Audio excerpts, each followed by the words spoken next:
For those of you who may not know, the Academy Forum is a program that is organized and funded by PAMCA. It is to bring to campus outstanding speakers who will engage our students and our faculty and our families.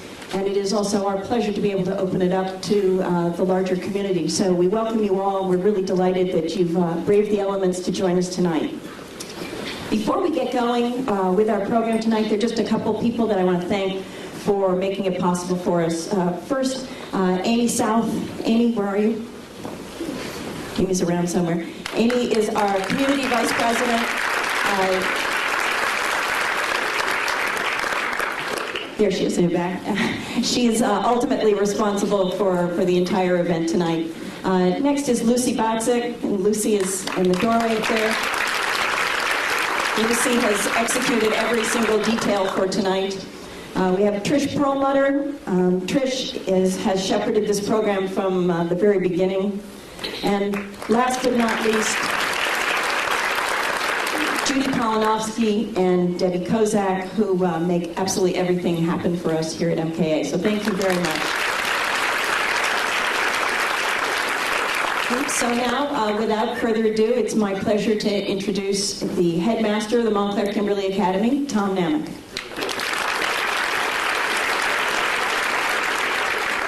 Well, good evening and welcome. I'm delighted to welcome you to the Montclair Kimberley Academy, and I want to also thank again our Parents Association. They have made this evening possible for us.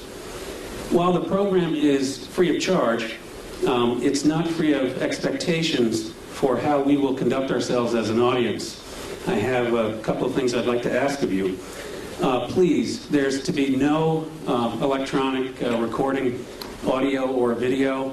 Please don't hold your phones up to take pictures, mostly because it distracts the people behind you. And we'd really like to focus on our very special guests this evening.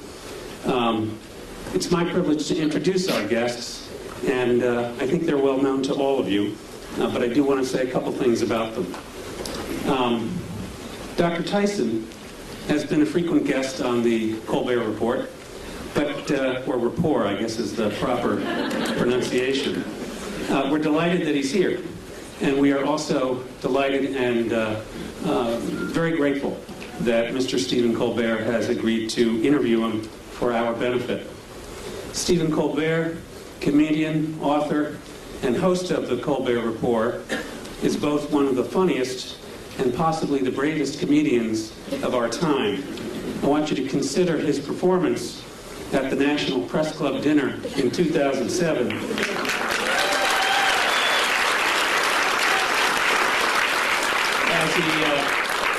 As he stood just a few feet from the President of the United States, known to the rest of us as the most powerful man in the world. Dr. Neil deGrasse Tyson, astrophysicist, director of the Hayden Planetarium, author of 9 books, teacher, lecturer, host of NOVA's 4-part series Origins, and member of 2 presidential commissions on the United States aerospace industry and the future of our country's space exploration. Dr. Tyson has a gift for working successfully within the realms of research, education, and policy formation. I owe you all an explanation about our theater tonight. What you see on stage is the beginning of a set for a 7th grade production of Romeo and Juliet. This year's selection for what is, as I said, an annual performance. And I think it's fitting that Dr. Tyson is going to warm up the stage for the 2 most famous star-crossed lovers in all of American literature. It occurred to me that there are a few things that Stephen Colbert and Neil Tyson have in common, and I wanted to comment on them. Both of them share an overarching purpose to make sense of the world. They also share a common strategy. They often look to the stars, human or heavenly, for evidence of how things work. Though Stephen Colbert is far tougher on the objects caught in his gaze, whereas Dr. Tyson is only known to have obliterated Pluto. They share methods in their respective fields, whether it is the search for evidence that makes sense of the world and the universe, or the creative construction of questions and tests by which the truth and significance of who or what is before them are evaluated. Perhaps then, they both have something in common with William Shakespeare, the desire to provide their audience with a lens to see the world from a previously unconsidered point of view, and not just as others would have us see it. So while the stars may be dazzling, training and instinct appear to have taught each of them to look away from celestial bodies. I'm really sorry, I have to get that bad cliche in there somewhere. And to consider the effects that those celestial bodies have on everything and everyone around them. In addition to the challenging questions that each of them make us confront, their work has given the world a little more of that very rare and gem-like substance known as the truth, or in Stephen Colbert's case, truthiness. And we are very grateful. Ladies and gentlemen, Mr. Stephen Colbert and Dr. Neil deGrasse Tyson.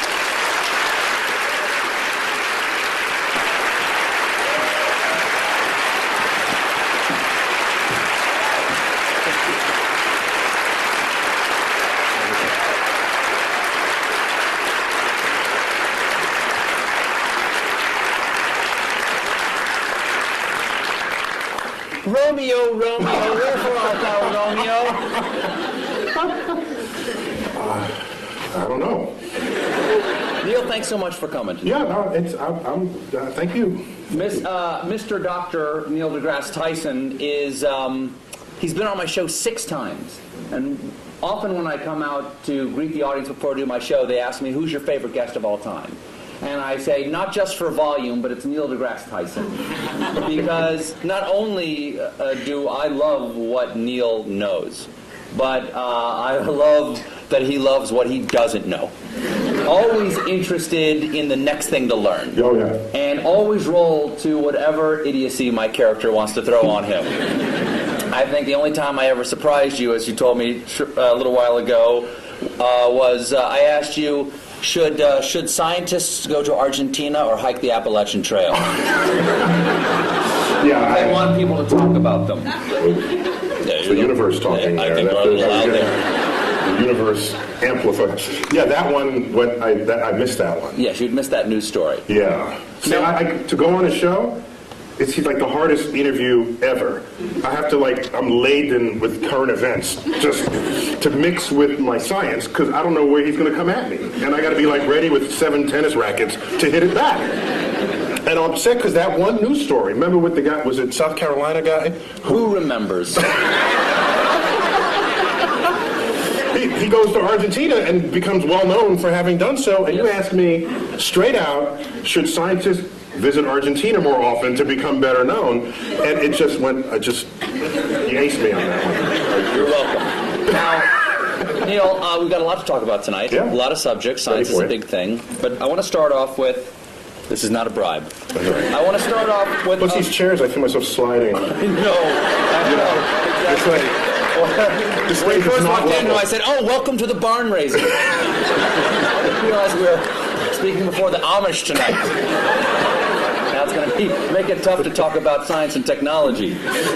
All right, Neil, I want to start. I want to start in a broad way. Are you tweeting now, or are you actually trying to interview me? No, I'm just looking at photos of myself. Get a little work done. I need a little freshen up. Now, let me ask you a very basic question. Science, from scientia, Latin, meaning knowledge. I didn't take Latin, but I'll take your word for it. Is it better to know or not to know? I think, well, my blunt answer is it's better to know. All right. But that is debatable, though. Well, I said it's my answer. Yeah. I mean, somebody else might have a different answer. For instance, Oedipus might have a different answer. Yeah. Yeah, I mean, I think... Is knowledge always a good thing? I have to say yes. Why? Because it empowers you to react and possibly even to do something about it if something about it needs to be done. Okay, but who we are is what we know, right? Part of who we are is what we know. And our identity is often based on how we see the world. Yes, and our personality for sure. And if we learn something that does not jive with how we think about the world, won't we have to re-examine who we are? Yeah, it could mess you up. It can. Yeah. Once again, I'll go back to Oedipus. He plucked his eyes out rather than know anymore. Yeah, well, back, people back then, they did stuff like that. Yes, people back then, not people today. So I think there are people who would not know, who would rather. I remember the old days. I don't know if it still happens. A doctor would find out if you had cancer, they wouldn't tell you. They wouldn't tell you. Give it to me straight, Doc. Yeah, and why would you even have to say, give it to me straight, unless there was a day when they didn't give it to you straight? If I have 5 years left, I want to know I have 5 years left. Because I'm going to, do something different in those 5 years. Neil? Yeah? I have some terrible news.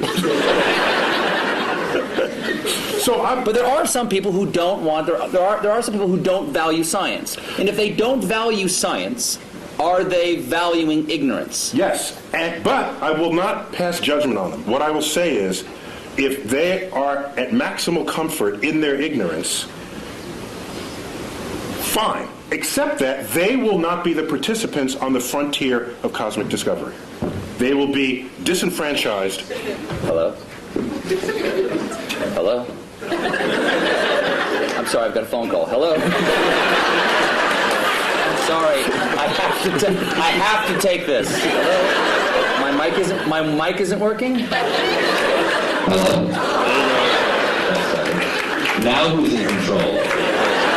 So they won't be in control of the next, won't participate. No, they won't. Not only will they not be on that frontier making any discoveries, they're not in a position to enhance their life for having access to those discoveries themselves. Can knowledge ever be a bad thing? I don't think so. What about actions that knowledge takes us to? Do you think that Oppenheimer, when the bomb went off, and he said, "I am become death, destroyer of worlds," do you think he perhaps questioned for a moment whether the knowledge they achieved that led to the creation of the bomb perhaps should have been left undiscovered? Do you know what he said in response to those kinds of questions? Yes. He said, because people said, have you usurped the power of God? Have you? And he said, if God didn't want this power to be there, he shouldn't have put it in the atom in the first place. Kind of an interesting point, I think. What he's saying is that the world is accessible to us. So would you say, don't smelt the ore and make iron and make a sword out of it because you could cut yourself? Back then, that's the counterpart statement from the Iron Age. And if you were around back then, you'd be sitting in this chair saying, don't make the sword, because you'd unleash evil on the world. Okay, I'll step back from don't make the sword. How about don't lick the flagpole in February? Yeah, You will learn something. You will learn something, but at a price, Neil. that'd be data. It's a data cost. It is. Yeah. There is a data cost for that, isn't it? Yeah. Also, Adam and Eve. They ate of the tree of knowledge of good and evil, and they paid a price. Yeah. So God does put things into atoms he doesn't want us to know about. However, I think Yes? I don't want to blame the knowledge. I want to blame the behavior of people in the presence of the knowledge. So maybe we need better knowledge management. Do you think that scientists go? You can applaud him. He's the hero. Well, how about this? Do you think that scientists should be allowed to do anything they can? I heard a big no over there. Someone just said no. You know, people made fun of him for doing this, but during one of President Bush's State of the Union speeches... Bush 1 or 2? Bush 2. Mm-hmm. He said he warned against man-animal hybrids. Okay? And a lot of people, like me, made fun of that by showing pictures of, like, Senator Alligator Man going, boo, boo, yay, man-animal hybrids. But if scientists could make man-animal hybrids, wouldn't they? There are scientists who want to make man-animal hybrids. Should we make man-animal hybrids? I ask you, Senator Tyson. Should there be any limits like that? I think there's some creepy things about that, and I've met some scientists who would think that'd be an intriguing thing to do. Yes. Okay? So I think we as a society, as a democracy, what we should do is come to some understanding of what the prevailing social mores are. And no, science should not cross those barriers. And by the way, scientists are often ones to try to prevent that. Einstein among them, for example. He didn't want to make the bomb. After he first told Roosevelt he should make the bomb, he changed his mind because his conscience, his moral conscience, descended upon him. Scientists are not without moral code here. So as a culture and as a society, we decide what should be the prevailing cultural mores, and I think we should all be beholden to those. What do you think of the portrayal of scientists in movies? Because often, for instance, the scientists who make the Terminator, they're the bad guys. Scientists lead us to the Terminator, or they create the superbug that wipes out the world, or they enrage the monster at the bottom of the sea. When you part the curtains and at the bottom of all of that, there's a politician funding that research.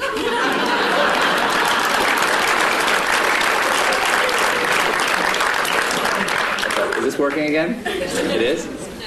No, it's not. He says yes, you say no. Yeah, we got it. We're getting bad data.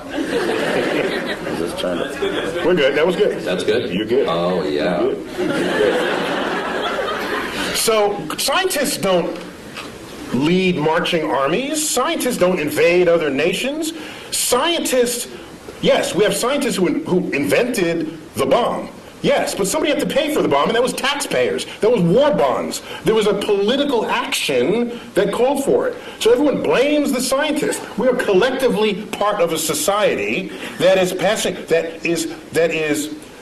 is using or not using, to its benefit or to its detriment, the discoveries made by science. And at the end of the day, a discovery itself is not moral. It's our application of it that has to pass that test.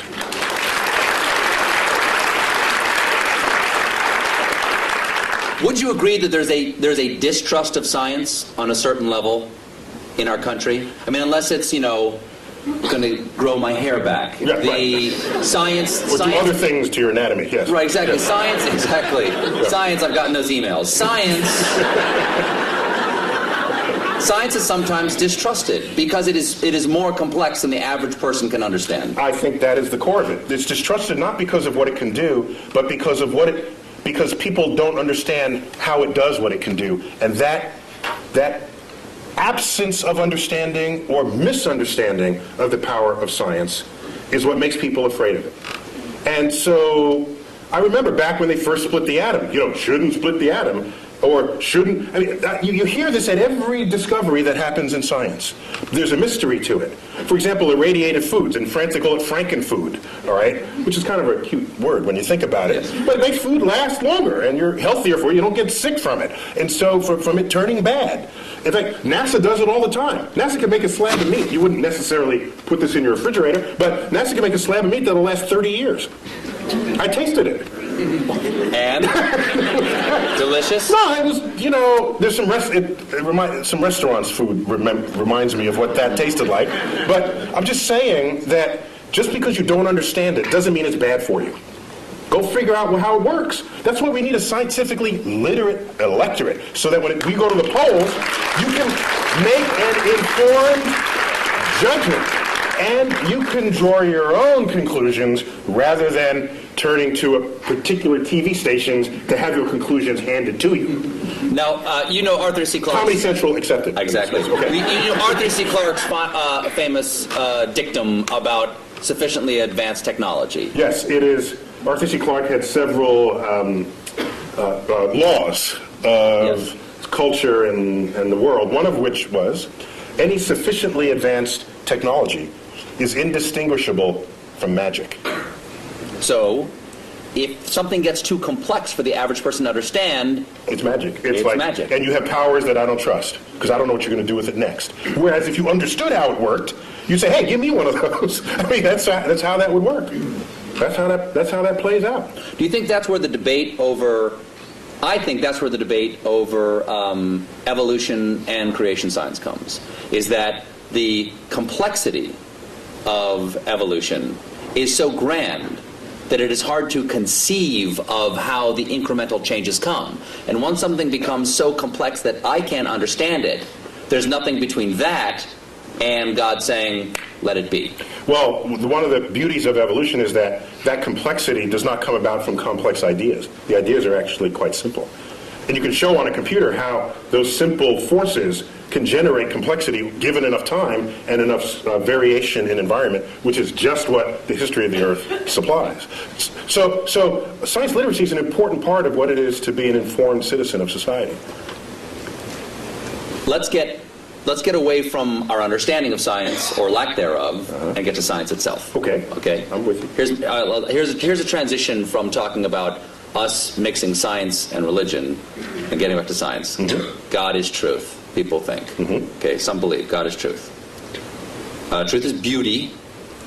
Is there anything in science to you that is beautiful? Or rather, what is the most beautiful thing that you know of in science? E equals MC squared. Really? Oh, that's awesome. It is. So that equation doesn't just have a great publicist. It's actually...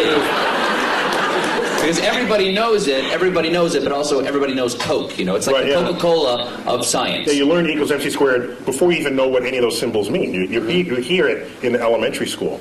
It's a gorgeous thing. It's What is beautiful about E equals MC squared? First of all, tell everybody what all the pieces mean. Well, E stands for energy. M is mass. C squared is just the speed of light squared. That's just, ignore that for the moment. The thrust of that equation is that energy and mass are equivalent to each other, which means you can transmute one into the other and back. What makes it extraordinary is that hardly ever happens in our everyday lives, yet it's going on all the time in the rest of the universe. And so we're in this little pocket where E equals MC squared never happens. is not visible. It's not visible. It's not happening in our lives. No. But if it did, the world would be really different. Light coming from that bulb would all of a sudden pop into a particle, and the particle would combine and pop back into light again. Would it hurt? It can, yeah. It would sterilize you. There's a lot of, yeah. The kinds of particles that would do that they would sterilize you, yeah. That'd be bad. I've had my kids. Yeah. So it goes on in the center of the sun. It went on at the Big Bang. It goes on throughout the universe, wherever it's hot and heavy. That's what. But what is beautiful about it to you? It's simple. It's simple, yet it accounts for hugely complex things. And for me, that is where the beauty lies in the truth. No. If I had to give you a complex theory to understand a complex phenomenon, send me home. Because what's the point? Now, there's no tablet in the sky that said it had to be simple to end up being complex. It's just a remarkable fact about the universe. So why not celebrate it? The fact that pi, right? Let's say the numbers together. 3.1415926. We got a few. That's pretty good. There's a nerd fest We down got here. a geek thing going on over there. Not bad. The fact that you take a circle of any size, a circle the size of the universe itself, and divide it by its own radius, and you get that number, that's beautiful. I have to pause, and I get misty thinking of this.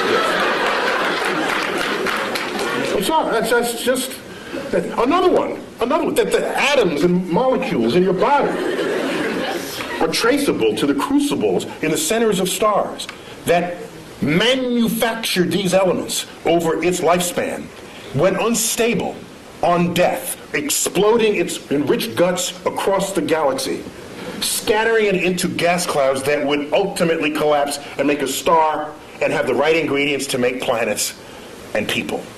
Which means we are part of this universe. As I've said many times, and this goes back, not only are we in the universe is in us. That is a profound concept. And it was, I think it's the greatest gift that astrophysics gave culture in the 20th century.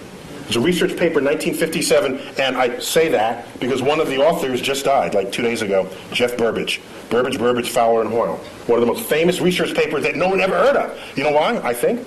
Because it had 4 authors, not just one, and it took a decade to figure out, and it wasn't just somebody burning the midnight oil, so it doesn't lend itself to poetry or screenplays, because it's a collaboration, so nobody wrote about it. But we knew that we are star stuff. We knew that we are stardust at the middle of the 20th century that connects us to the universe like no other fact. That's beautiful.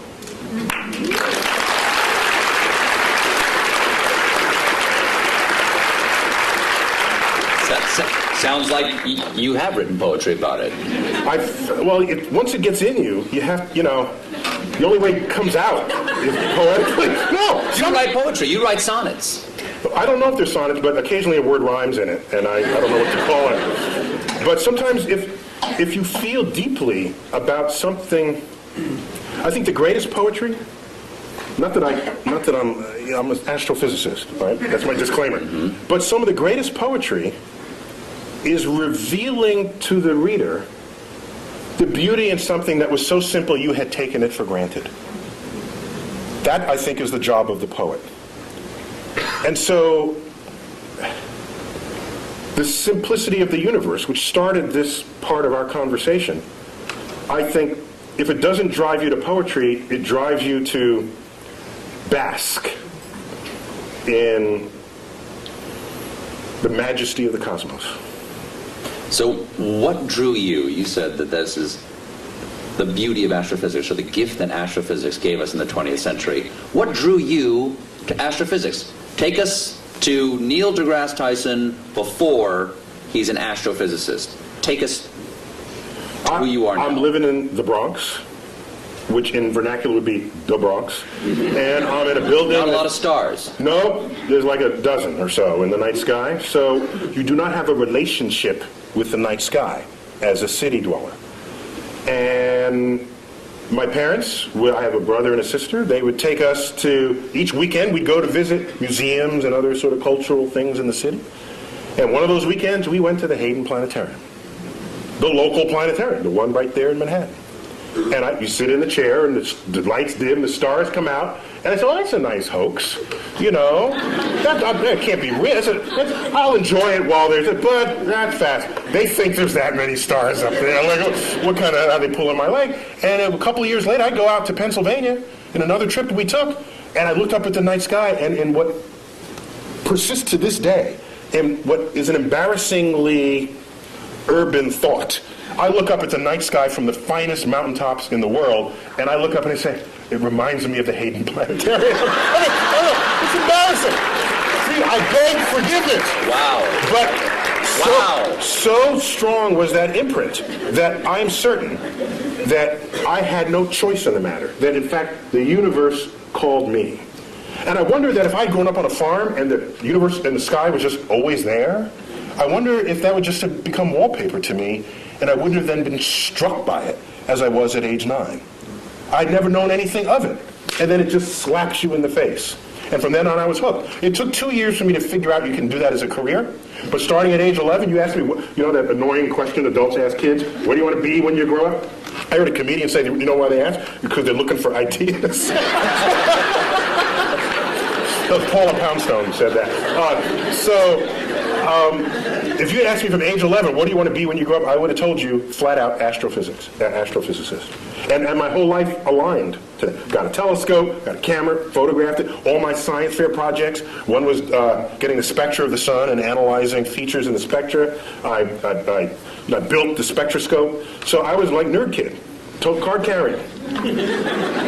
But I was bigger than other kids, so I was insulated from a lot of what might otherwise happen to nerd kids. But you wrestled, too. I was captain of my high school's wrestling. I've seen you in that wrestling outfit. Oh.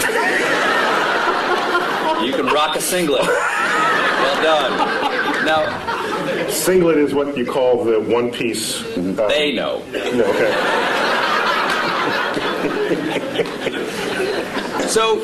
You wanted to become an astrophysicist. That leads to another question, which is, is it better to not to know? It's better to know. Can it be beautiful? Yes, can it be beautiful? Is science a thing, or is it a way to look at the world? Is it a verb, or is it a noun? It is both. The world is not just, is it this or that? Is it a planet or not a planet? It's sometimes... You must choose. It's fuzzier than that. Sometimes... So if I have a lot of facts in my head, if I can absorb a lot of facts, am I a scientist? No, you're a fact memorizer. In fact, I'll accept that as a compliment. Our academic system rewards people who know a lot of stuff, and generally we call those people smart. But at the end of the day, who do you want? The person who could figure stuff out that they've never seen before, or the person who could rattle off a bunch of facts? At the end of the day, I want the person who could figure stuff out. And science... Say if we're trapped on an island. Exactly. What, the professor on Gilligan's Island? It's not a matter of how many facts he can recite. It's like, there's a coconut, and there's a thing, and you have a ham radio. That's, exactly. Okay? Seawater, you stir in the salt water. You hook the wires up to Gilligan's fillings, and then you listen to his ear. Listen in it. So, it's an understanding of the relationships. While we're on it, Ginger or Marianne? Totally Ginger. Ginger. Complete. That was like, she came around the wrong time of my life. I'm dead. And it was like, Ginger all the way. For sure. So it's a way of approaching the world. It's a way, not only of approaching the world, it's a way of equipping yourself to interpret what happens in front of you. I think of science, the methods and tools that enable it, as kind of like a utility belt that you walk around with. And you come upon something. Are you a superhero? Yeah. In your mind, are you a super science? Actually, when I was a kid, I wanted to be Mighty Mouse when I was a kid. Really? I wanted to sing opera as I went to sing. Here I am to save the day. Yeah. So it's a tool belt. It's a tool belt. It's a utility belt. Utility belt, sorry. Because I'm picturing you in the singlet with the utility belt. Yeah, it's... a tool belt, the difference is a tool belt, if you have a hammer... As they say... You can hammer in the morning. You can hammer in the morning. If I had a hammer. The problem is, if you start wielding a hammer, then all your problems look like nails. And maybe they're not. Maybe it's more subtle than that. And so your toolkit has to be able to morph into what is necessary for what it is that you confront at that moment. And so, yes, you're equipped with methods of mathematical analysis, methods of interpretation. You know some basic laws of physics. So when someone says, I have these two crystals, if you rub them together, you'll get healthy. So rather than just discount it, because that's as lazy as accepting it. Both of those are just lazy brain. What you should do is inquire. So do you know how to inquire? And every scientist would know how to start that conversation. They would say, well, where'd you get these? What kinds of ailments does it cure? How does it work? What does it cost? Can you demonstrate that it works? And you go through this whole, and at the end the person's in tears because they weren't prepared for that level of questioning. And so science literacy is vaccine against charlatans of the world that would exploit your ignorance of the forces of nature. Neil, if you don't like the crystals I gave you, you can just say it. And they're not working for you because you don't believe.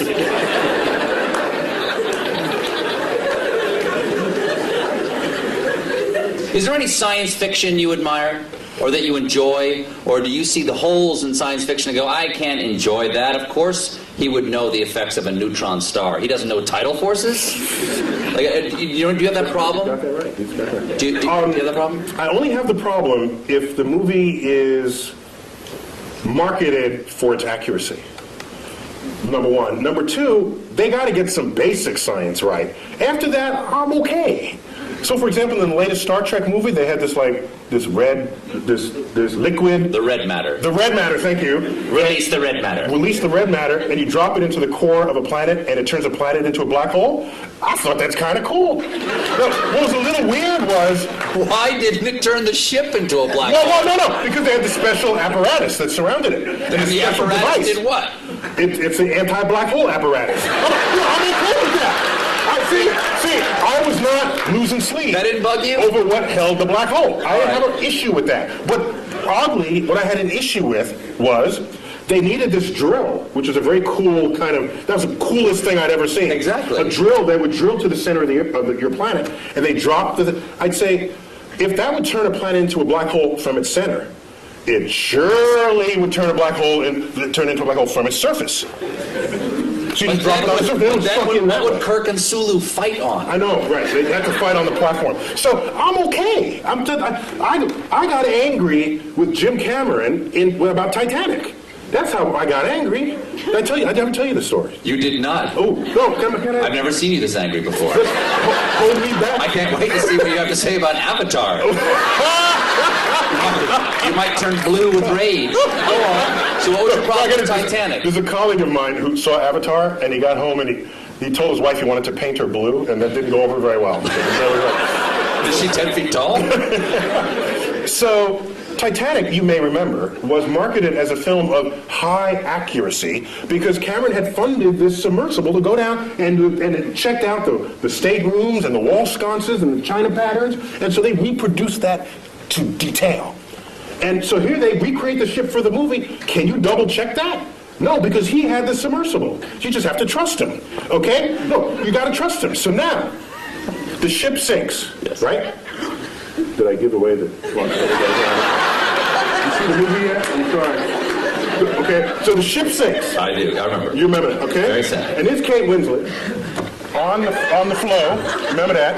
And Yes. she's delirious. This isn't the scene where she's naked. Oh, sorry. Go on, She's go on, kinda she's like dressed. that for Okay, that go too. ahead. No, she's on the flow, on the whatever, the plank, and all right, she's looking up. We know the date, the time, the weather conditions, the longitude, the latitude. We know all of this about the sinking spot of the Titanic. There is only one sky she should have been looking at, and it was the wrong sky.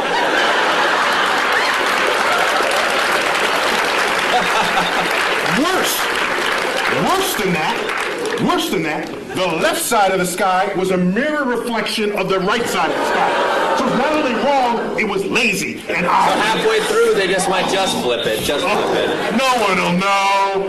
And so I was livid. Ooh. I got out my finest stationery and I wrote a letter to Jim Cameron. No reply. 5 years later, I bumped into him. He was on the NASA committee. And my sort of presence with NASA was growing by then. And I bumped into him in a meeting. And I said, Mr. Cameron, I just have to ask. You know, the sky it's not the right, it's black, what? And he says, well, actually that happened in post-production. So he's absolving himself of guilt. But I wanted him to grovel in front of my feet, which he did not do.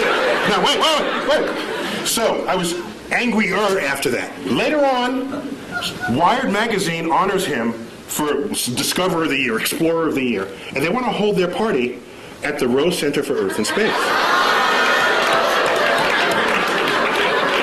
You come into my house and get the sky wrong, okay? My microphone working? Or did it fall? You're loud enough, you don't need a microphone. There we go, it fell down. Can you hear me now? Mine, yes. Okay. So, he's in my house. And as a courtesy, they extended me an invitation to have dinner with a small group of them after this award ceremony. So I said, yeah. So we go to dinner. There's 6 of us at the table. The wine is pouring. So I said, Jim, I don't know if you remember, but I brought this up some time ago about the sky. And I wouldn't be so upset, except that everything else you boasted was so accurate. And we can't even check how accurate that is, but anybody can spend $50 for a planetarium sky program and look at the sky and know that you got the wrong sky. What gives? And you know what he said? He said, last I checked, worldwide, Titanic has grossed $1.3 billion. Imagine how much more it would have grossed if I gotten the sky right.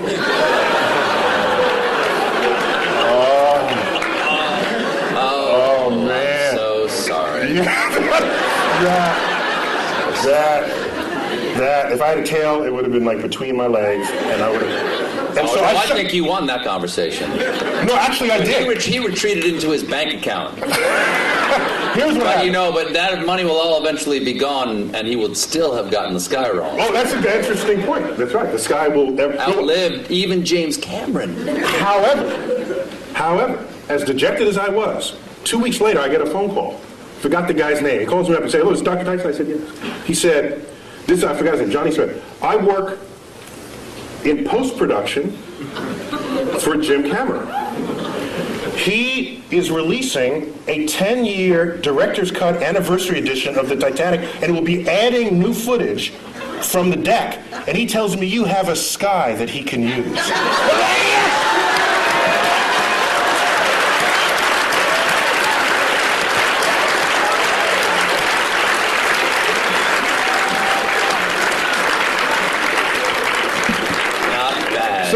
Not bad. You got your taste, right? You got a little taste. Yeah, right? it was good. No, I'm not. I'm a public servant. Yeah. I don't need pizza today. Me too. So if you're gonna claim it's right, then I'm gonna hold you to it. If you're not, then I'll just sit back and enjoy it. What is You know what I don't like? I don't like is the people who you go see a movie with who read the book first. Get rid of them. They don't belong in the movie theater. All right? It's like, the book was better. Well, get the hell out of Get out of the movie theater. Then go back to your book. Leave me alone. Those people I can't stand. Stay home. We should not go to the movies together. Now, okay, I got three different things. What is the latest discovery in astrophysics that we should all know about? One of my favorite. I got to go back maybe 6 months for that. 8 months, may I? Okay. Okay. Well, we discovered water on the moon. That's kind of cool because where you're going, you want there to be water. All right, that's a good thing for life. But what struck me the most earlier in 2009, we discovered methane on Mars. Methane. If you have a gas stove and you live in a city, chances are it's methane. It's a flammable gas. You say, well, so what? Who cares? Except that methane is the byproduct. It's a part of the gaseous effluences of anaerobic bacteria, which on Earth operates deep in the intestinal tract of farm animals. That's a very scientific way of saying there are Mars farts. That's what you're saying, I right? didn't want to say it. Yeah. You got a doctor in front of your name. You can't say stuff like that. I can't say stuff like that. But that means that is possibility, or is that yeah, there's life, but no one will come out and say it? It means while you can generate methane other ways, such as well, sunlight. It's a combination of pressure, temperature, and energy source. You can manufacture methane. Magic. Right? So, but chemical magic. Yeah. Chemical magic. But it is a natural byproduct of bacteria that thrive in the absence of oxygen. And you don't have oxygen deep in your intestinal tract, neither do any farm animals. And if you're down under and Mars doesn't have oxygen. So it's tantalizing to think that maybe there are life reservoirs in aquifers beneath the Martian soils. As I was saying before about is it better to know or not to know, and there are things about our own identity that we take from the knowledge that we have, Yes, we do. or the things It shapes or the things that we don't know, the assumptions of things that are not there to be known. And instead of using the word identity, I'd say they have an impact on our ego. Yes. Because the more we learn about the universe, the smaller we get, all right? In time, in space, in size. And so if you go in... Not the way you just described it. The way you described it, you're a supernova. Well, that makes you bigger. Well, I think if you know about what's going on, then it's not mysterious and you're a participant in the unfolding cosmos. Otherwise, you are consumed by it and you fear it and you shun it. And you say, I don't want to know that I live on a speck called Earth, orbiting an undistinguished star in the corner of an ordinary galaxy in an expanding void of the cosmos. There are some happy thoughts in there, like understanding how that worked, recognizing that the human brain figured that out. That's kind of cool. There's a lot we still don't know, but what we do know, I think we can sit proudly and celebrate what we know about the universe. Maybe now, not every one of us figured it. Took a few key people like Newton and Einstein, but we learned what they taught us, and each of them stands on the shoulders of giants that came before them. Just as the quote goes, let's celebrate it, not fear it. But if we found out that there was life someplace other than Earth, what do you think that would do to our identity or our ego? It may signal a change in the human condition that we cannot foresee or imagine. I think it would. Now, I think the issue would be not if we find bacterial life, which is kind of what we're looking for now. Bacterial life, there's no question about whether in our mind's eye we reign supreme over bacteria, although it can win. Bacteria, do you know in 1 linear centimeter of your lower colon lives and works more bacteria than the number of people who have ever been born in the history of the world?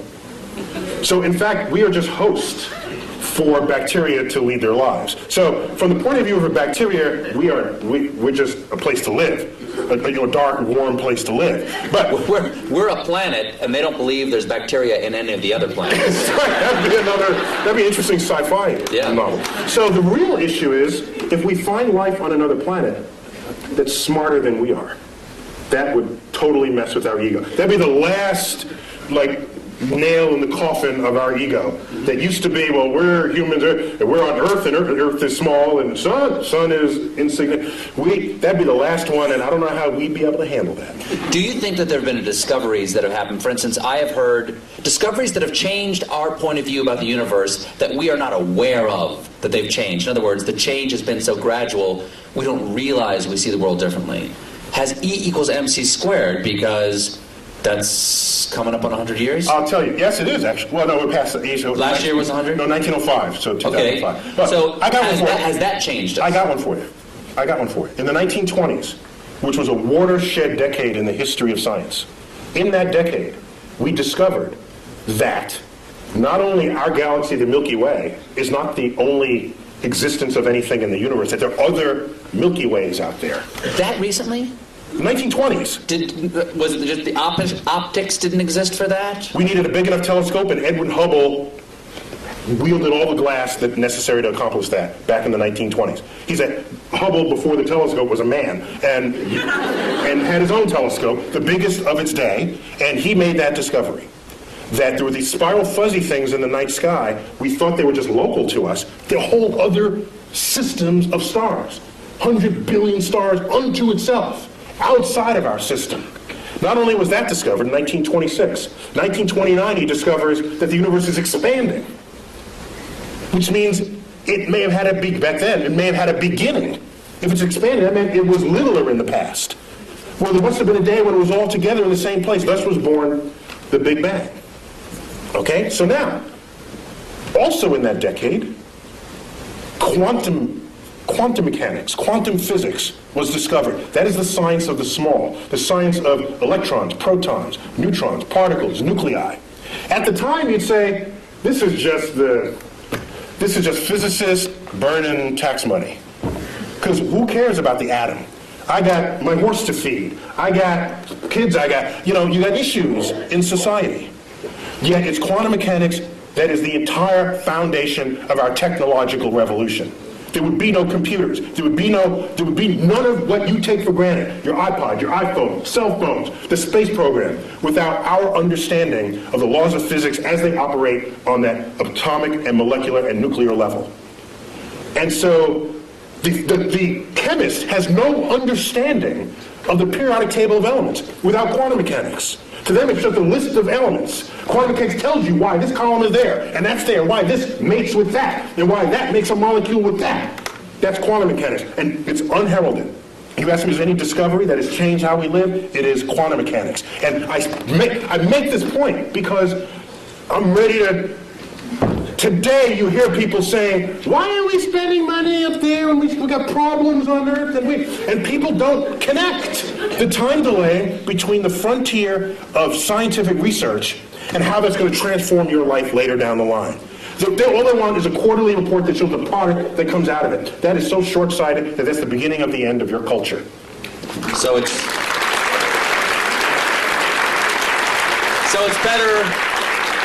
better to know. That's a really long answer to my first question. My second question is let's take some questions. Do we have time to do that? Q&A. You better wave. You better hit me in the head with a rubber band. Okay. Very quickly before we get the questions here. How many can I ask? Ask one. Do we have microphones, or are we going around the room? We can repeat the question if there aren't enough microphones to go around. Let's start right here with just one, please, sir. Is there a brown dwarf star approaching? Is there a brown dwarf star approaching? Okay. Dare I suggest that I think I know much more deeply about what's behind that question? He's asking about Planet X. Do share. That would swing by Earth in the year 2012 and tip us on our axis and have it be the end of civilization as we know it. Is that right, sir? Oh, I heard about that. Yeah. I'm digging a subterranean chamber. Yeah. Me and my kids are going to be fine. Yeah, go on. When's it get here? It doesn't exist. Moving on. Next question. Yes. No, there is no Planet X. All gravity, all principal sources of gravity in the solar system are present and accounted for. Anything Yes, we sir. discover now are tiny and insignificant, like Pluto's relatives. Yes. Yes. Anything to say about Apophis? Apophis. An asteroid the size of the Rose Bowl. Discovered December 2004. Headed towards Earth. It's not alone among asteroids headed towards Earth, except that this one is headed, there's a whole set of asteroids that cross Earth's orbit. That alone is not a problem. You cross the street all the time, but at different times the trucks drive by, okay? So the issue is, are you crossing the street when the truck is driving there at the same moment? That simultaneity is what matters. Apophis, when you ran the calculations, showed that there was a chance of it hitting us in the year 2036, with a close approach in the year 2029 on April 13th. A Friday, by the way. But here's what's significant about that. We've had close approaches before, but none this close. This is the size of the Rose Bowl, and on April 13th, 2029, it'll come close enough to Earth to dip below our orbiting communication satellites. Do you think 2.5% is a big number for that asteroid to come to Earth? No, right now the best estimates are several in a million that it will hit us in 2036. And if it does, it will likely hit the Pacific Ocean, plunge into a depth of 3 miles, explode, cavitate the ocean, send waves of tsunamis. The first one from the impact. The second one, because the water splashes back into the cavity, goes high into the air, drops back down, and sends another pulse. This will go on about 40 times.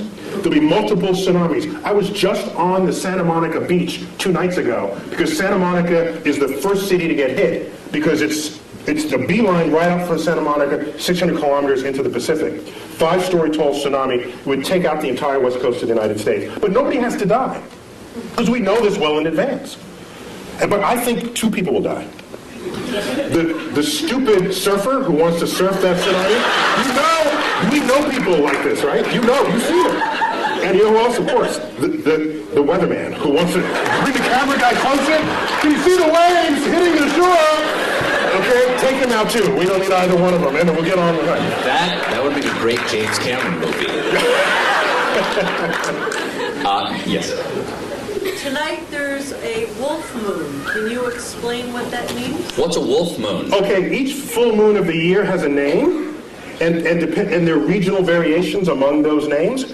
And the wolf moon, it's when it's snowy and the wolves howl. You can see the wolf in the light of the moon because the landscape is white, and the wolves don't turn white, so you can see them against this. And so depending on if you live in a region where there are wolves, that would be what you would call it. Other full moon names you've heard of, the harvest moon is one of them. The honeymoon is one. That's the moon that's in June, the honeymoon, because that moon actually never gets very high in the sky. And it's amber the entire time. It takes on the color of honey. It's just called the honeymoon, and you get married in June. And that's where you get the name honeymoon for that. Yeah. Anyone over here? No? Yes, sir.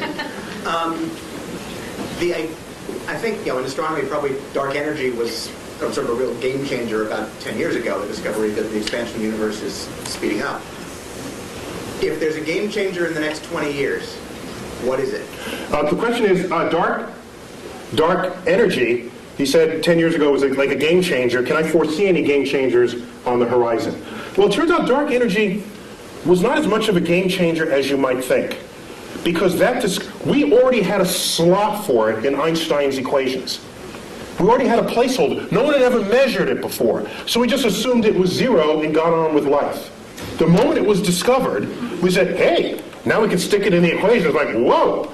Its presence in the equation shows that there's this pressure operating against the action of gravity, making the universe accelerate in its expansion. And that's extraordinary, because it means the day will come where these galaxies that Hubble discovered will move away from us with such speed that they will disappear beyond our horizon, and the total known universe at that time will only be the Milky Way, restoring the state of mind of our universe that existed before 1920. That's a spooky time. We would have to hand down the annals of cosmology from previous centuries to hear about the galaxies that were once in the night sky. So game changers going forward. If we discover the dark matter particle, that'd be kind of cool. If dark energy and dark matter, because we don't know what's causing either one of them, but we measure them. So they are real in their action on the universe. We just don't know what it is. Okay? As distinct from the ether 100 years ago, we never measured it. We just assumed it was there. There was no data. It was just dark matter, dark energy. We can call it Fred and Wilma.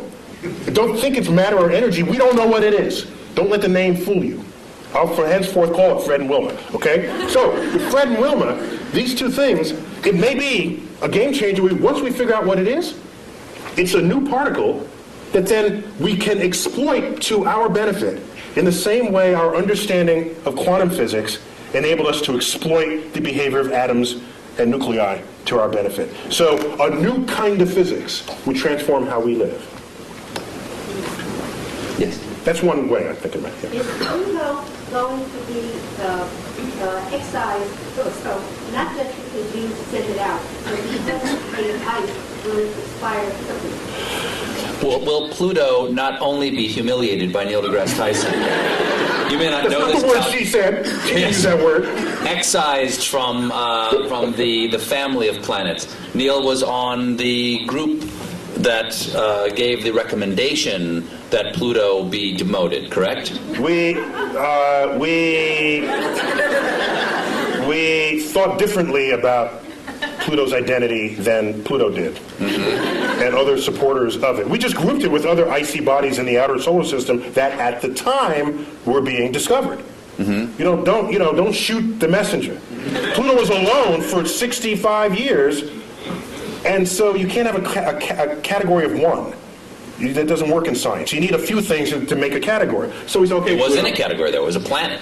Well, yeah. My very elegant mother just sat upon 9 porcupine. Now she just sits upon 9. It doesn't make any sense. Yeah, it doesn't make any sense. Where's the porcupine? If she's that elegant, she wouldn't have sat on a porcupine, I don't think.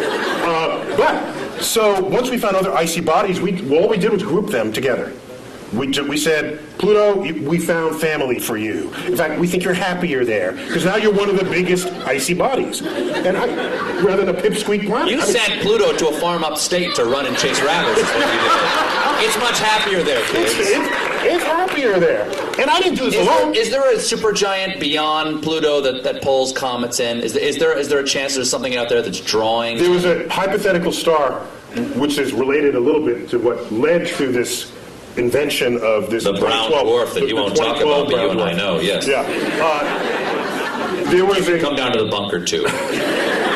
There was a suggestion that there was a companion star to the Sun, provisionally called Nemesis, that would have this long orbit that would jostle comets in the outer solar system and send them raining down on Earth, creating mass extinctions, accounting for the extinction episodes in the fossil record. But it was an interesting hypothesis that was never supported by data, and so when you're not supported by data, you discard the hypothesis. That's how science works. You don't believe something just because you want to, or think something's true just because it feels good. At some point, you've got to confront the data. So getting back to the point... You've never been in politics. So getting back to the point, the recognition that Pluto is made half ice, and ice evaporates, so will Pluto one day disappear? No, Pluto's too far away from the Sun for that to ever meaningfully evaporate and disappear completely. Yes? What was the plan of the Large Hadron Collider?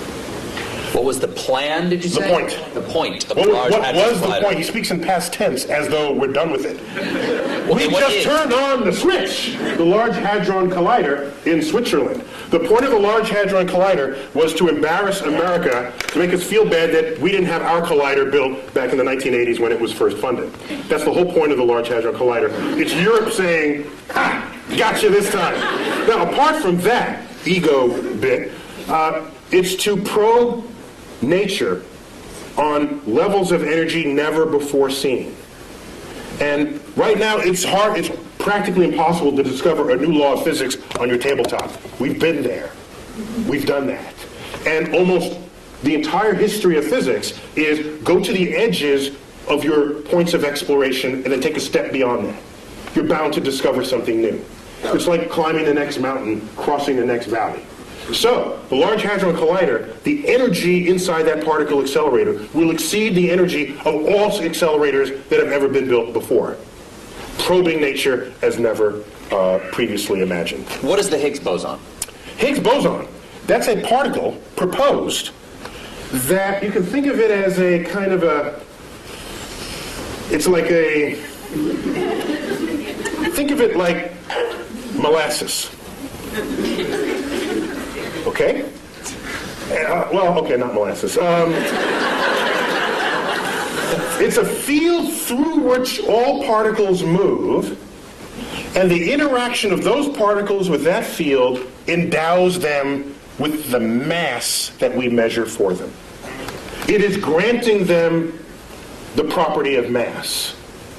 We have yet to find this particle, but if we do... So mass is not explained presently. That's correct. We just measure... We don't know why we get fat. we don't know why something has mass right now. That's correct. And so now let me ask you something. If you build, let's say you build an equation this way. You've got an equation over here, you built it, and it's a house, okay? And you've got another equation over here that works. It's another house. But in your mind, you think, these two houses are actually probably should be one house. You invent something that fits into the shape between the two houses, right? Yes. Like you've got a shape between the two houses. Goes, okay, there's something in the universe that is the shape of the space between these two houses. Yes. Does that necessarily mean that thing is there? The history has shown that almost every time we propose something that connects one house to another, if those two houses themselves work, there's something in between them connecting the two. For example, in the 1930s, we had this experiment with the 1930s. Quantum physics is in place. We start probing the atom. We find out there's an atomic reaction, a nuclear reaction, where there's some missing energy. We account for all, and there's something missing. We say this much energy here, and then it's missing here. And we swear we accounted for everything. Fermi comes up, a famous physicist, said, I bet there's a particle that came out of that reaction that escaped with the energy before you had a chance to measure it. E equals mc squared. Well, that would have endowed that particle with its energy to do so, the mass to do so. And even MC squared is in every one of these, it's all over the place. It's written with E equals MC squared. The point is, he hypothesized the particle, gave it the properties that it would have to account for what was seen. That's your conduit between the two houses. Then he says it's got to have this much energy, and it's got to be pretty hard to detect because we surrounded this in lead, and it just went straight through the lead. So I'm going to propose a particle that's hard to detect. And it's got to be little, because there's not that much mass, and it has no charge, so it's neutral. So he called them neutrinos, little neutral ones. He hypothesized. He said, let's look for them. 20 years later, they were found, neutrinos. And now we kept them coming out of these reactions. He built the porch, the walkway between the two houses. Practically every time you have two working understandings of the world, and they have to coexist in the same universe, there's something that's going to connect them. It's like electricity and magnetism, previously discovered as separate things, until Faraday and Maxwell said, hey, wait a minute, this works and that works, and they kind of smell like each other, though maybe they're the same thing. So a whole theory came out to put the two together, and it is the theory of electromagnetism. You know this word. You just take it as a single word, but those used to be separate concepts. So we're going good with this. We're on a roll here. So why not continue? Yes, right there. Do parallel universes exist? Do parallel universes exist? We don't know. The parallel universes are losing favor to the multiverse. We have some cogent theoretical expectations that our universe might be just one of many, spawned from this hyperdimensional medium, which we'll call the multiverse. There's no data to support it, but we have good theoretical premise to think that it's there. And we have philosophical precedent. We used to think Earth was special and unique. It wasn't. We got 8 planets. We thought the sun was special. It's one of 100 billion suns. Thought the galaxy was special. No, it's 100 billion galaxies. We have one universe. Or do we? The track record said, why should there only be one? Be open to the possibility that you don't live in the majority-looking universe that's out there. Would a separate universe, when you say different universe, does that mean... Slightly different laws of physics, which makes That's what I'm asking, yes. Well, this is the fun part. Because if you manage to get a portal to another universe, don't be the first one to volunteer to go through it. Because your atoms are working in this universe. If the slightly different law of physics, you could implode, explode, come out with 3 heads, who knows? There's a different exchange rate over there. Yes. Yes. Someone, let's go in the back, in the middle, and I think you have a white sweater on, yes. Is it possible to tunnel through a black hole, like quantum mechanically? Can a black hole be used to travel? How about that? Can we say that? No, it's a little different. Like, Steve, get with it. Tunnel through a black hole. Yes. As if it creates a tunnel in space or time. Quantum mechanically is what she said. Quantum mechanically, can you tunnel through a black hole? I'm not going to try to interpret this one. Well, I have to ask, did you want to land someplace else when you're done, or are you content with being dead when it's over? I need to know before I answer. I guess it's okay if I die. It's okay if you die. For science. For science. Stephen Hawking showed just recently that, and for me this was kind of spooky amazing, that black holes remember everything that they have ever eaten. Which means it's not a tunnel to anywhere. Everything that it ate is sitting there at the singularity at its center. Now the spooky part, that's not the spooky part. The spooky part is, Stephen Hawking showed 40 years ago that black holes can actually evaporate. The matter that's within a black hole can rise up out of the gravitational field that surrounds it and spontaneously birth a pair of particles. That's just E equals mc squared doing its thing. E equals mc squared. The gravity field has high energy density. Out of that pops particles. And those particles escape, taking matter away from the black hole. From the gravity field of the black hole. Doesn't that fly in the face of how we think of a black hole? In a black hole, gone forever. Because nothing escapes, because nothing can surpass the energy needed to go faster than the speed of light. Except quantum mechanics, this quantum physics from the 1920s gets you out of that problem. That's a classical understanding of black holes. You layer quantum mechanics on it, weird stuff happens. Completely legitimately weird stuff happens. So you birth these particles outside the thing. Now here's what happens. I dump you... That sounds like that. I'm not interrupting. That sounds like science is making magical exceptions for itself. Quantum physics is kind of magic because none of it issues forth from your common sense. Particles pop in and out of existence. One time it's a wave, the next time it's a particle, and it interacts with itself and you measure it here, but it shows up there. If we were forged in that world, then all that would be common sense.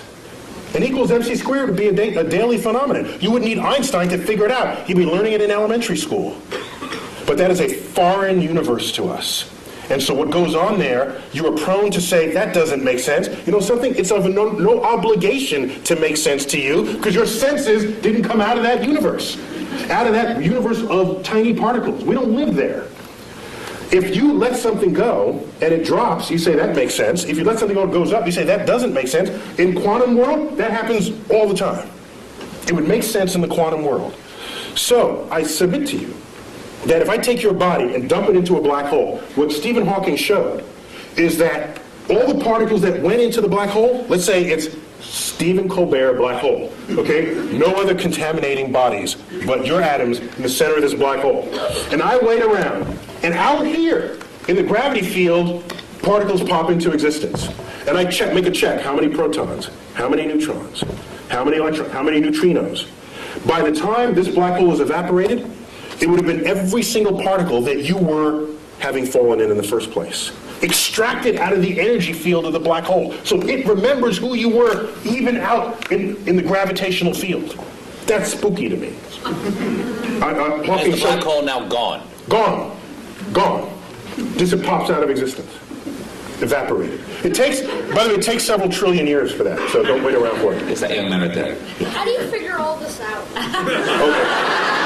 How do you figure all this out? It's an excellent question. Yeah, that's a good one. Isaac Newton did it all by himself. He was like really, really, really smart. A quick Isaac Newton story. He discovered laws of motion, laws of gravity. Just shows that planets don't orbit in circles, as Copernicus had thought, but in slightly flattened circles we call ellipses. And so a friend of his said, hey, Ike, why? That may be quiet. I don't know what you're talking. Why that shape and not some other shape? He couldn't answer that question. I'll get back to you. Goes home for 2 months, comes back. Here's why it's that shape. They're conic sections that cuts through the thing. And said, well, how did you figure that out? He said, well, I had to invent integral and differential calculus to figure it out. So some people invent their own tools and methods to discover the world. Most people learn the tools from someone else and then apply them to make incremental changes. Some people make huge changes, like Isaac Newton and Einstein and others. Isaac Newton once said, if I can see farther than others, it's because I've stood on the shoulders of giants who have come before me. But I've read Isaac Newton, and his stuff makes the hair on the, if I had hair, it would rise up on the back of my neck, how plugged in he was to the universe. And I'm saying to myself, that quote cannot have possibly have been honest.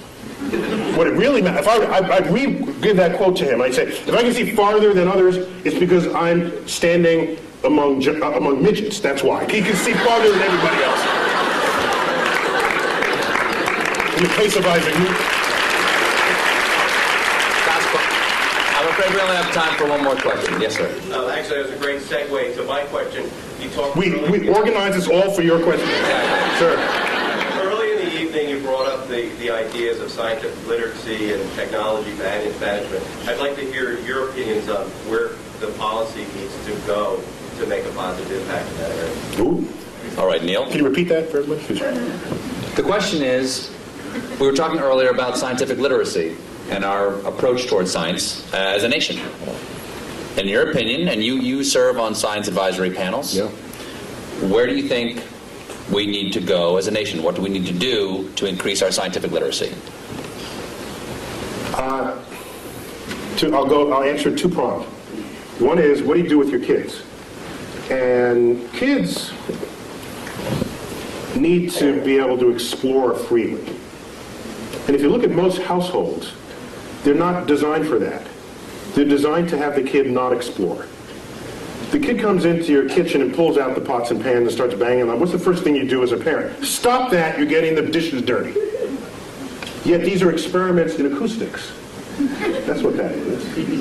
Okay? Whatever the kid is doing, if it has the chance of breaking something, you're going to tell them to not do it, without thinking that that's the consequence of an experiment that they are conducting.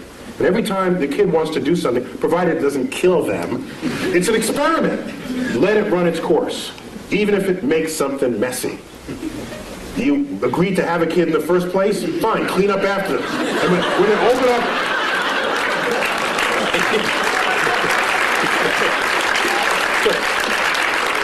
Because it's those seeds of curiosity that is the foundation of what it is to become a scientist. Now, I don't want everybody to be a scientist. That'd be a boring world. I want the poets, and I want the musicians, and we need that. And I don't have a, but I'm talking about promoting science literacy. And so the first step for the parent is to get out of the way. Allow the child to explore. They start playing in the mud. Don't do that in the mud. I just cleaned those pants. You're getting in the way of another experiment. They start plucking the petals off the flowers you just bought from the florist. And you say, stop that, I just paid $10 for the flowers? Had you let that continue, they'd find in the middle the stamen and the pistil, and they'd learn something about the flower. For $10. That's cheap. Derek Bach, one-time president of Harvard, once said, if you think education is expensive, try the cost of ignorance. And so that's got to start at home. In the schools, I don't have a problem with the fact memorizing, but don't equate that with what it is to be wise or what it is to be smart. Smart should be some combination of that, yes, but also, what is your lens on the world? How do you figure things out? And you promote that by stimulating curiosity. And I don't see enough stimulating curiosity in this world. This is a famous school right here. I saw the banner in the opening corridors. So you probably don't have that problem here, all right? But the whole world is not educated in this building. So a lot of change would need to happen in that regard. Now getting back to policy. I have tried. You do a simple Google, like YouTube and Tyson, my name, but put Neil so you don't get Mike. Right? Dining on someone's ear. Half of what ends up thrown onto YouTube are talks I've given where I'm trying to convince people, not only the public, but lawmakers and people in power, that investing in the frontier of science, however remote it may seem in its relevance to what you're doing today, is a way of stockpiling the seed corns of future harvests of this nation. And those seed corns, what they do is, whether or not you know it today, advancing a frontier, history has shown, has advanced a culture ever since the Industrial Revolution got underway. And we can speak more hegemonistically about it, that anyone who has embraced the powers of technology has enjoyed economic wealth, the likes of which the world has never seen, attendant with strength of security, okay? And so people say today, they'll say, suppose the next terrorist attack is like a chemical attack. Do you call out the Marines, or do you get your best chemists to figure out what to do about that? There's a point where your weapons are not as useful as the brain of the scientist who you could bring to bear on the problem.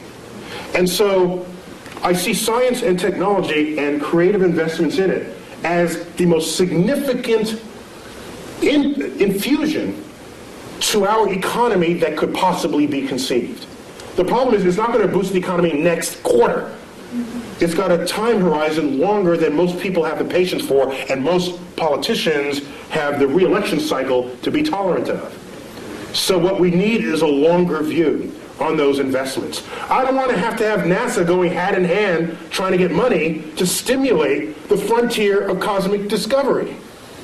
And that frontier now involves biologists in the search for life, chemists in understanding the soils of Mars, aerospace engineers.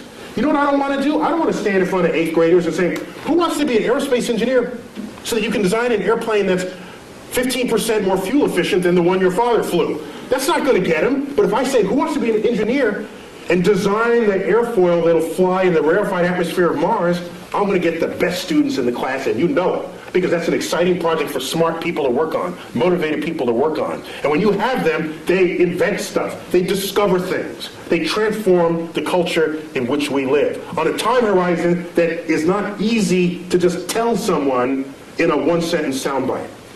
And what I want is a level of science and cultural literacy that will allow the public to be able to think beyond the election cycle, to think for themselves and say, this is a good investment.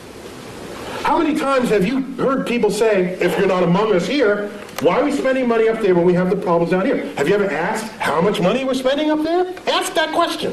You know what the answer is? I've asked people, how much money do you think we're spending? Here's your tax dollar. How much do you think, 10%, 15%? Those are the kinds of answers I get. You know how much is getting spent? The rovers, the space station, the space shuttles, all the launch vehicles, all the NASA centers is 0.6 of 1 penny on your tax dollar. 0.6 of 1 penny pays for it all. And you're telling me, why are we spending money there and down here? If you need that money to solve these problems, you got some other problems going on, okay? That's a whole other problem with society. So, I'm sorry, I'm getting off. So my point is, I think the greatest, the greatest need is to be able to have the foresight necessary to make investments on the frontier of science, even if at the time you make those investments, you cannot figure out how that might make you rich tomorrow. Michael Faraday, in the 1840s, was the first one to pass a wire through a magnetic field. And it made a little meter tick it moved a meter. He hooked up to it. Now this guy, you do this and this happens. That's kind of cool. If you're nerdy, to a nerd, that's a cool thing, right? You do this and this happens. And so what was happening is, it induced a current through the wire. He showed his colleagues. It looked like just kind of a curiosity, a toy. Showed it to Parliament. They say, why, is this what we're funding? We're funding this toy? And this may be apocryphal, but it is said of Faraday, in response to this inquiry, said this, because they asked, well, what value is this to the British Empire and to the king? He said, I don't know what value it is today, but I know one day you're going to tax it. And in fact, that is the foundation of how all electricity is made today.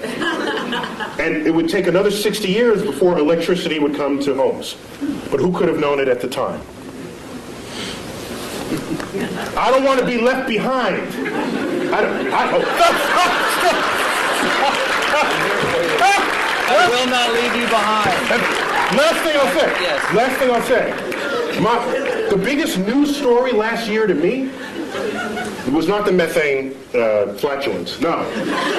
The biggest news story happened December 22nd, something like that. I forgot what day. A press release comes out. Russia says they want to send a mission to deflect Apophis, the killer asteroid. Oh, yeah. By the way, I said if that hits, it's going to hit the Pacific, which affects us. Okay? Russia says we're going to launch a mission. We're going to start designing it now. We're going to fund it. Oh, by the way, the United States is welcome to join us. And people say, oh, that's nice. A little international thing. I'm saying, wait a minute. Something's wrong here. Aren't we the ones who are supposed to be starting missions and then invite other people to join us? Isn't that how it's been? So that was a sign, one of many, that our significance and meaning on the world stage is fading.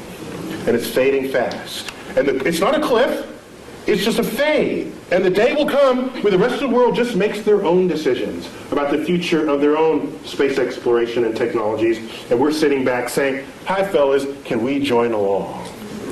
Neil, we already proved we can deflect asteroids in the movie Armageddon. Yes. So there's our fantasy. We don't do it in real, we do it on the silver screen, and we're happy about that. Maybe we got to fix that disconnect. Last question. Why is there something instead of nothing? 10 words or less.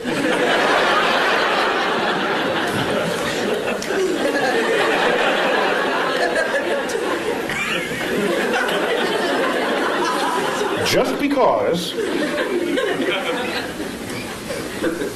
So I got to do this in haiku then. Okay. Okay, 575. Words that make questions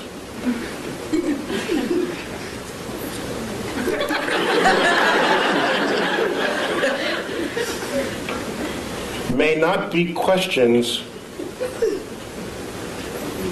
at all. I am well rebuked. Neil deGrasse Tyson, it is an honor to have you here and an honor always to talk to you. Please, come on, give it up for Neil deGrasse Tyson. Thank you.